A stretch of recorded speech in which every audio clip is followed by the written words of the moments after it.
Hello, everyone, and welcome to the Golden Astrologer Podcast. This is Deb McBride, and today is Sunday, June 11th in the year 2023. And here I am recording from lovely Escazú, Costa Rica, where it rained a good portion of the weekend and thundered like crazy both yesterday and today, and now is very quiet and calm and not raining. And now that I've given you the weather report, that really probably doesn't matter to you, but it matters to me. I'm going to now give you the astrological report. So it's been a heck of a time, and it's really been something unusual, strong, and turning points after turning points after turning points. When planets get involved with the nodes, they are encouraging some sort of karma, destiny, figuring something out, possibly that you had that's an old pattern, that could be from a past life if you go in that direction, and things that are happening on a regular basis during the time of the context to the nodes are usually very potent and meaningful. So, for example, in these days we've had quite a bit of contact to the nodes. So, as you know, and as I've been talking about, Jupiter has been with the North Node, and that brought a lot of turning points of a sort. And then there's, a few weeks ago or so, we had Mars squaring the nodes with Pluto and all that. And then we had Venus square the nodes just a couple days ago.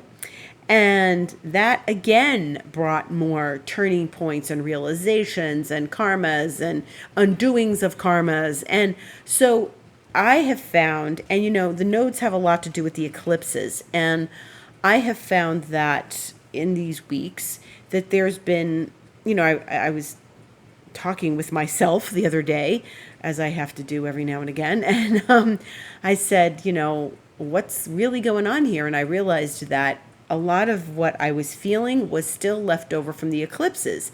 And because the eclipses, they've been a while ago now. The last eclipse was May 5th, and now it's June 11th. So there's been lunation since then that kicked out the eclipses. But remember, the nodes have something to do with the eclipses. And then when planets come to the nodes, like Mars squares the nodes, Venus squares the nodes, Jupiter conjuncts the North Node, the moon comes over and touches the nodes several times during the month, whether it's the North Node, the South Node, or like squaring the nodes. This has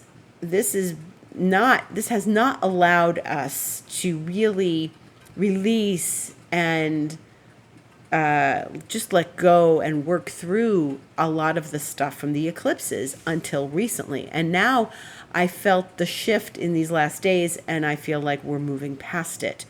And, Jupiter and the North Node are starting to separate. They are a couple degrees apart, but they're still conjunct.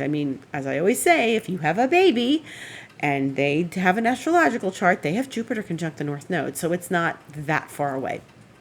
And Venus is still squaring the nodes. Venus is at 5 degrees Leo, and the nodes are 3 degrees Taurus and Scorpio. And so there's still karmic things being worked out. There's still old patterns being, released and surfacing and releasing again, and things that are keeping us connected to historical patterns, maybe even family patterns, things that are passed down in ancestry. And then there's also what I, of course, call past life patterns. And so there's a lot to this, and there's been a lot going on. So if you feel like you're a bit worn out and you have been through a lot, even since the eclipses, you're not alone. There has been an enormous amount of shifting and changing as a result of this, and releasing old stuff. And, the nodes are in this position at the end of the fixed, they are in the beginning of the fixed signs, but they're leaving the fixed signs because they move backwards, and then they're going to go in July. They'll go into, the North Node will go into Aries, the South Node will go into Libra. And these are all very very intense undoings that we're watching. And, Pluto's been squaring the nodes, and it's not exact. It's not exact. It's just several degrees apart. But Pluto is moving slowly, and we're going to talk about Pluto in a minute because he's moved. And it's been at 0 Aquarius since March, but the nodes, they haven't reached 0. But I would say 3 degrees, that's close. That's close. And all that grand cross action when Mars was opposite Pluto, and then the other day, Monday, when Venus was opposite Pluto, and Jupiter was squaring Pluto, and all of this that's gone on, is still, there's something, Pluto is very close, and it's been very close. And so we have to take that into consideration. And so there's something transformational going on relative to the nodes. Okay, so yes, on a regular basis, planets do deal with the nodes, especially the moon. The moon is always going to touch the nodes throughout the month. And when eclipses come, the sun gets involved. But we've had Jupiter, we have Venus, we have Mars, but we don't often have Pluto. And Pluto, which has been at 0 degrees Aquarius since the 23rd of March, is really like pushing the whole transformative element of that. Okay. And, if, again, I'll say it again, if you have a baby and they're born and they've got Pluto at 0 Aquarius and the nodes are at 3 Taurus and Scorpio, I'm going to say Pluto is squaring the nodes. This is your baby's chart? Yes, Pluto is squaring the nodes. Okay? And so that's been complicated. It really asks for a deep transformation on a powerful level. So, speaking of Pluto is now back in Capricorn. So, wee hours this morning, Pluto went back into Capricorn. And yes, this is where Pluto is going to stay for the rest of the year. So, we're not finished with the Capricorn story. And so now Pluto is still kind of squaring the nodes because it's 4 degrees apart, but they're not in the same modality. They're not in the same mode. That's fixed. Pluto is now in a cardinal sign of Capricorn. And Pluto is at 29 degrees, 59 minutes of Capricorn. That's where it is right now as I speak. And Pluto is going to do the 28-29 thing. It's going to stay retrograde. October, it will go direct, and then it will move back into Aquarius on January 21st of next year. That is quite a long time.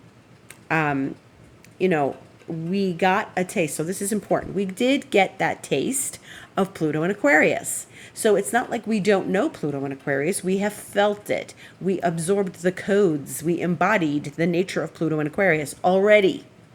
So we can't go backwards. The pill can't be unswallowed. Okay? The pearl can't turn back to sand. Things can't be undone. Once you know something, you can't unknow it. So once Pluto went into Aquarius and we got that vibe and we caught it, and it's been there for the last couple of months, and it just left this morning, even though Pluto is back in Capricorn, we can't unknow Pluto in Aquarius. Okay? We know what it feels like. And so now that we now have new knowledge in our beings to go through the end of Pluto in Capricorn. Now, this isn't going to be the last time Pluto goes into Capricorn. It's going to do it at the end of 2024, which is a long way away, like a year and a half or so, probably that October or so of 2024, and then go back into Aquarius, I think by the end of that year. But it'll only stay at like 29 degrees. But we're not worried about next year. We got to deal with this year, and this year is not even half over yet. So Pluto is back in Capricorn, and like I said, we don't know until we know, and we know what Pluto in Aquarius feels like. So we are now coming back through Capricorn, already having experienced Pluto in Aquarius, and it's a different energy, it's a different vibe, it's different consciousness, and so we are now prepared to handle the rest of Pluto in Capricorn. And I can bet you it's not going to feel like it did before. It's not going to feel like it did back in February, for example, because all we knew for the last 15 years is Pluto and Capricorn, right?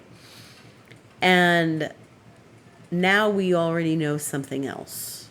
Now that like the information has been handed to us, we know what it feels like. We know what it looks like. I'm amazed at the amount of AI I see floating around the internet, social media, and everything. I am just completely amazed at what people are putting out that is looking like something that's real and it's not. And you have to be really sharp. You have to be really sharp to look at that and say, oh, that's not true. Of course that's not true.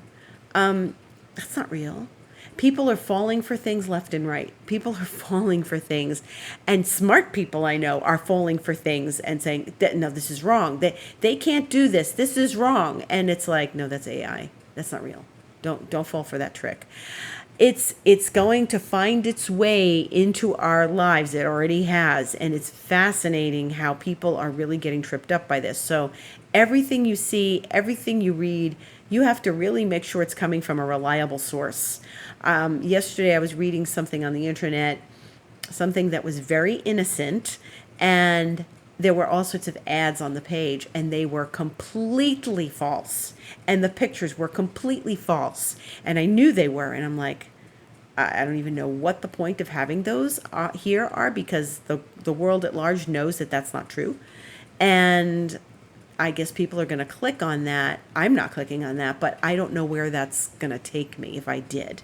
So you don't click on those things. You don't click on those things. So it's really interesting and a little scary.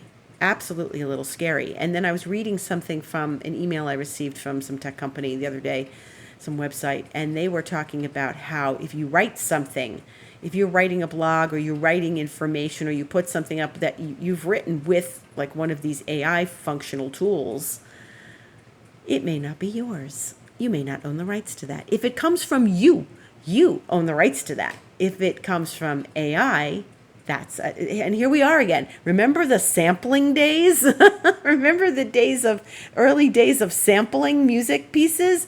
Like, okay, that little bit of sample there belongs to another artist in that song, and it's not yours, and it's not the band that's doing it. It's another band from 20 years ago, and they sampled it. So it's like that all over again, right? So this is really, really something profound. And I got this. I went on the Apple app the other day, the shopping app, to get a card for someone, an Apple card for someone. And I saw these glasses, these goggles, and they were these very strange looking, it's called Vision Pro. So Apple has already come out with something, or they're coming out with something where you can look like, it's like you're looking, you put these goggles, big goggles on, and you can look at like a computer screen, or like you're looking at, maybe you want to go watch a YouTube video, and you just need to, like, I don't know, wave your hand or move your arm or something, and it's going to let you look at the YouTube video, and which is only in your goggles. So I thought, oh my God, this is crazy. I mean, it looks kind of cool, but it's so futuristic. It's so Pluto and Aquarius. And I thought, oh my God, this is crazy. I don't know that I want that. I mean, I didn't even buy the Apple Watch. I was like, meh, so what? No, I didn't want the Apple Watch. And for a whole bunch of reasons, which are boring. Anyway, I just looked at this and I just thought, oh my God, are people going to be sitting in their houses with these things on? Or are they going to be walking down the street with these things on? And how crazy is this? And it just gets, Aquarius is so deeply technological and futuristic. It's like Jetsons on steroids, and we really do need to be very careful about all of this. So now that Pluto's back in Capricorn, we've already seen some things coming to a theater near you, Pluto in Aquarius, and it really is something profound. And just be careful. And so now we're going to go finish up our job, finish up our mission in Pluto and Capricorn, which has always been about mastery of some sort of authority, because Capricorn it's a 10th house ruler. It naturally rules the 10th house, Capricorn and Saturn. And we're back to thinking about this in Capricornian terms, very earthbound, accomplishment, achievement oriented terms. What have you wanted to accomplish and achieve in these last 15 years? What did you want to complete and master in these last 15 years? Where did it take you? What part of your horoscope is it in? What house is it in? And so these next 6 months or so are about going back and empowering yourself in that area of your life and your astrological chart. Where did you possibly lose power, feel like you were not empowered, and now you need to go back, empower yourself, and take back your power? And it's always, with Pluto, it's always about power. It's about transformation. It's about going into the underworld and connecting with the lessons we need to learn from the underworld and what we need to clear up and clean up and what we need to confront and face that is in our own private underworld.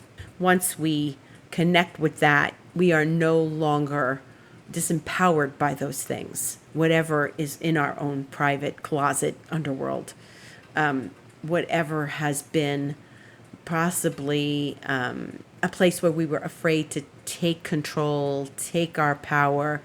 And because those words, control, power, they're very Plutonian, but no one wants to be controlled, right? No one wants to be controlled. And so if we feel like we have to take back our control, or we're, this whole empowerment thing, if you're afraid of your own power, people like think that these are kind of egotistical things. Take back control. What do you mean you're taking back control? Because you have to not be controlled. So it's either take back and own it and be more in control of your life than you've ever been, or let yourself be controlled by random circumstances from your own unconscious closet. Okay, that's where we're going. So what do you know about your own unconscious closet? What have you explored in your own private underworld so that you can, finish the job in that area of your life? And where can you become the master of your own life? And it's interesting because it's about taking back your power and understanding the amount of power you really do have. It's all up to you. No one can tell you how to live, what to do, etc. And you shouldn't be living under the thumb of someone else. So you want to empower yourself. You want to be more in control of your life than you've ever been. And those things come as a result of Pluto going through the end of Capricorn. So that's where we're at right now. Pluto's back. It's fine. And, like I said, I really still feel the knowledge of having Pluto in Aquarius. Now, I'm, of course, an Aquarius, so I'm going to feel that particularly. And I feel like, okay, this isn't going to be so bad. Famous last words, right? Talk to me in a few months when I'm going, oh my God, I can't wait for Pluto to go back into Aquarius, But I think that once we know that there's another level coming, we're not going to be afraid to release things that we don't need, because I think Pluto in Aquarius showed us where we can go next with our empowerment and how we can actually better our lives in a grand way that's good for the world at large, So I believe that this is just, like I said before, we're cleaning up the house to sell it. We've sold the house. We're cleaning it up after we've moved our furniture out. We're just going back and doing the once over good cleaning before we leave for good. And so that's what these next 6 months are about. There's going to be a taste, like I said, at the end of 2024, but let's get through this first. By the time that one happens in 2024, we'll have a whole bunch of Pluto and Aquarius experience. So yes. And there's other things going on this week. So one of the other things is that Venus squared Jupiter. And remember what I said last week, there's going to be 3 times. So what happened to you as a result of Venus squaring Jupiter? Did you come into some awareness? Did you spend too much money? Did you eat too much? Did you overindulge in some way? Or did you gain wisdom through maybe something that was a little bit uncomfortable, because squares are uncomfortable, even if they're Venus and Jupiter. So did you gain wisdom through something that was perhaps uncomfortable? Okay, look at where you've been these last couple days and how that feels. In the meantime, we have other stuff coming up this week. We have Saturn slowing down, because Saturn is going to retrograde next Saturday, the 17th of June. I can't believe I'm saying 17th of June. It's already the 11th. And yes, Saturn is going to slow down now and is slow at 7 degrees of Pisces, and it's going to make the retrograde next Saturday. Saturn will go direct later this year in about 5 months or so, but it's going to go to it'll go back to 0 Pisces. So where we've been since March, we're really reviewing that too. So this is an interesting time, because remember what I was talking about in March, and remember I gave a masterclass in March, which you can still purchase, which is Pluto in Aquarius, Saturn in Pisces, and they're going to be with us for a while. Saturn's not leaving Pisces, but everything that we went through in March is now taking a step back. Pluto is back in Capricorn. Saturn's going to go backwards, back to where it started in Pisces. Okay? So what was going on in March? What felt different? It felt different. For me, it felt incredibly different in March. Once we had that, it was like a wake up. It was an awakening. It was fresh energy. This isn't going to be stale energy. This is just sort of a review of where we've been in these months and how we are progressing along these lines. So where have you been since March? Where have you been since March? And we're going to review all of that in these next months, with Saturn going where it is, with Pluto going back. The thing that's not going back is Jupiter. Jupiter's not going back into Aries. Jupiter has left Aries, is in Taurus, and that's it. And so, as Saturn slows down, Mercury will make a square to Saturn. So Mercury is newly in Gemini as of this morning. So Mercury loves being in Gemini. It's its own sign. It's happy there. It likes it very much. It can express itself very well there. And so our thinking may be very clear and fast and processing things very quickly, information very quickly. We may have deep conversations. We may have frivolous gossip conversations too with Mercury and Gemini, but it's joined the Sun in Gemini. So now we have more air in the sky. Now that Pluto has left an air sign, the Sun and Mercury are in air signs. And then we have Mercury in Gemini squaring Saturn in Pisces on Thursday. So that's an interesting dynamic, because we're all in mutable signs there, flexible ideas. And so Mercury and Saturn are going to meet and have a conversation about, maybe very structured thinking, maybe critical thinking, maybe not speaking some secret or some information, maybe not taking it to the gossip level, because Saturn is discipline. So Mercury square Saturn is, maybe I really shouldn't tell this story again and again.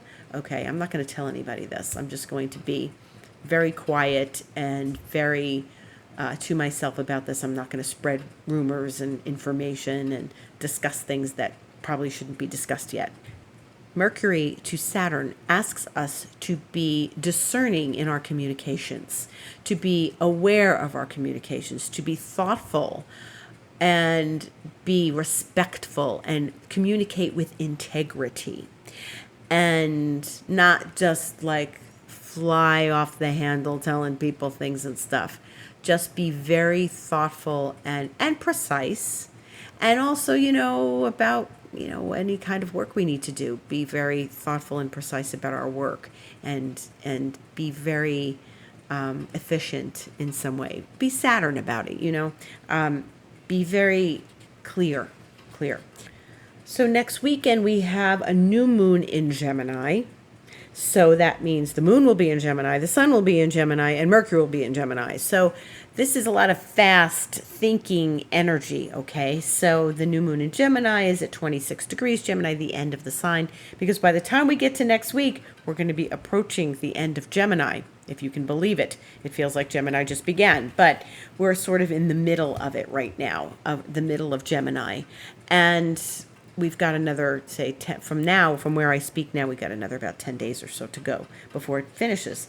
And that new moon is going to be squaring Neptune.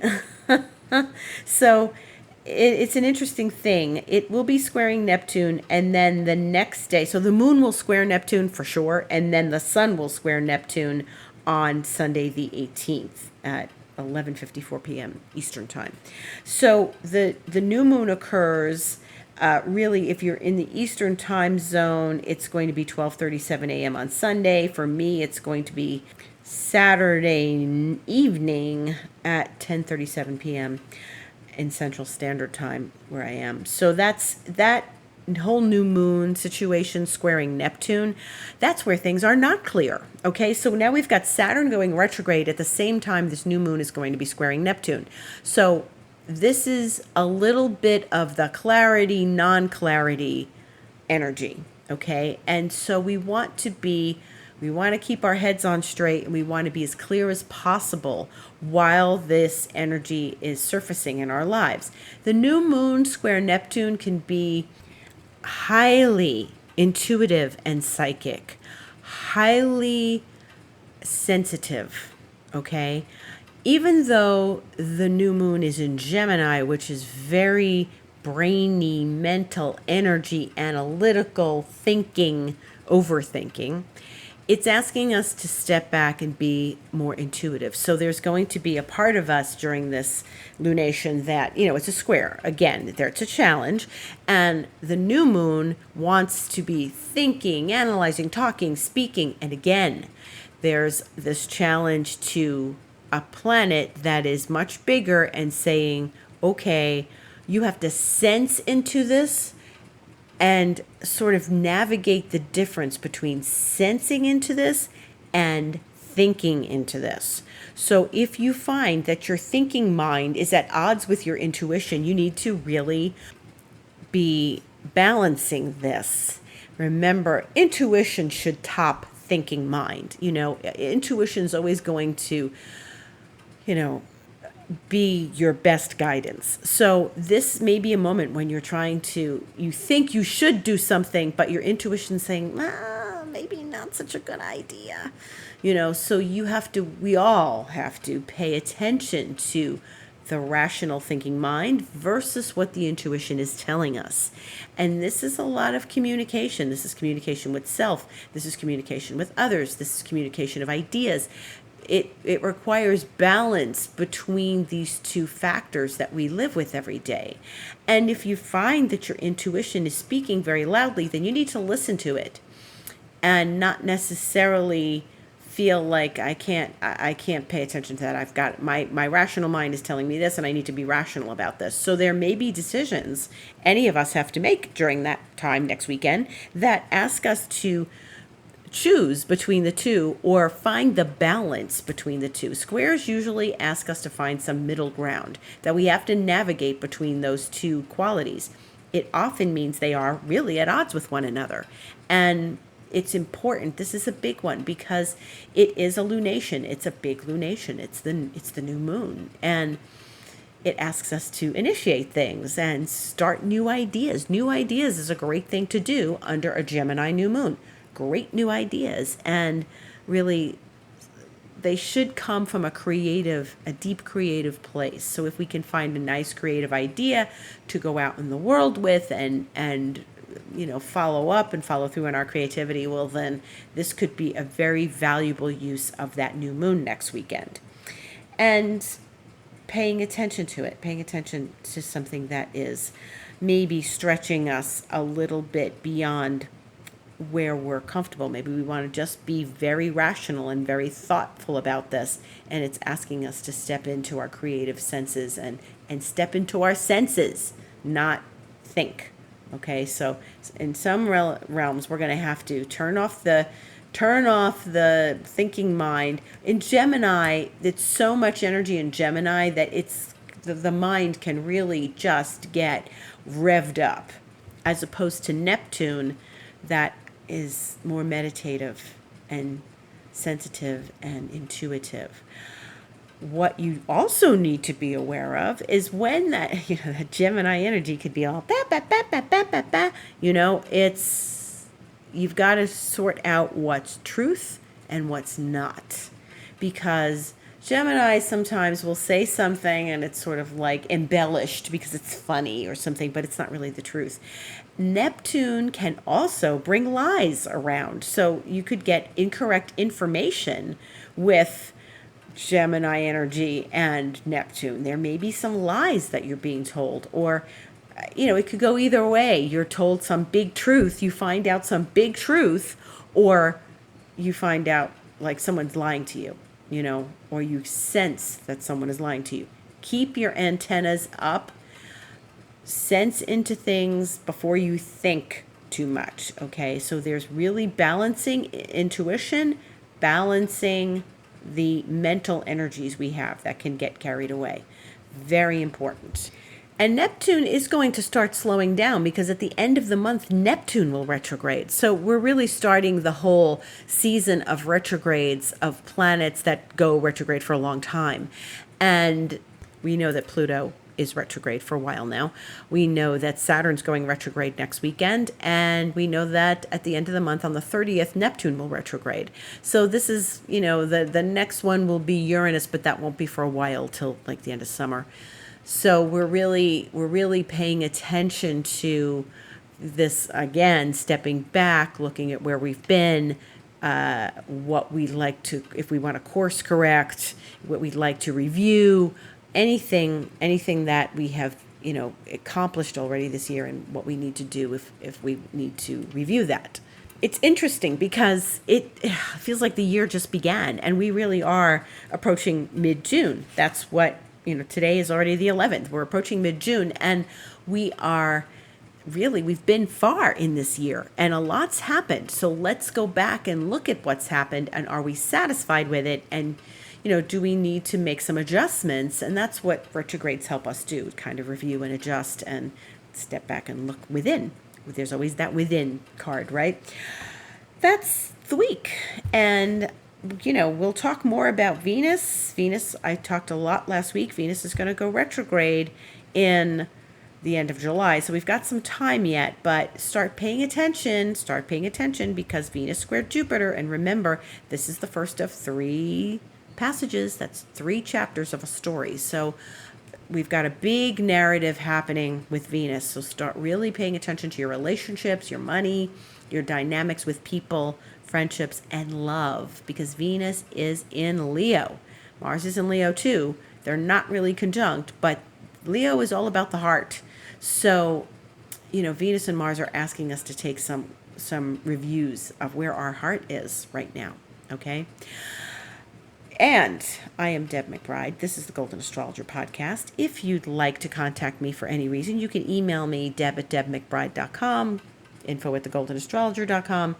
My website is thegoldenastrologer.com. My Instagram is The Golden Astrologer. And if you are looking for updates during the week, I make a lot of astrology updates and videos and things as things come to pass during the weeks, as we have a new feel for them, as they're upon us, I can talk about them on Sunday, as I always do on this podcast, but Instagram tweaks things as we go along through the week. I'm available for sessions. If you go to my website, thegoldenastrologer.com, click on book online, you can book an astrology session with me. You can book a Reiki session with me, or you can educate yourself in the Reiki, Lemurian Reiki. And I'm also available for expansion mentoring. And if you'd like to know more about that, you can always email me. I wish you a beautiful, blessed week. Gratitude to all for listening. Thank you so much, and have a beautiful week.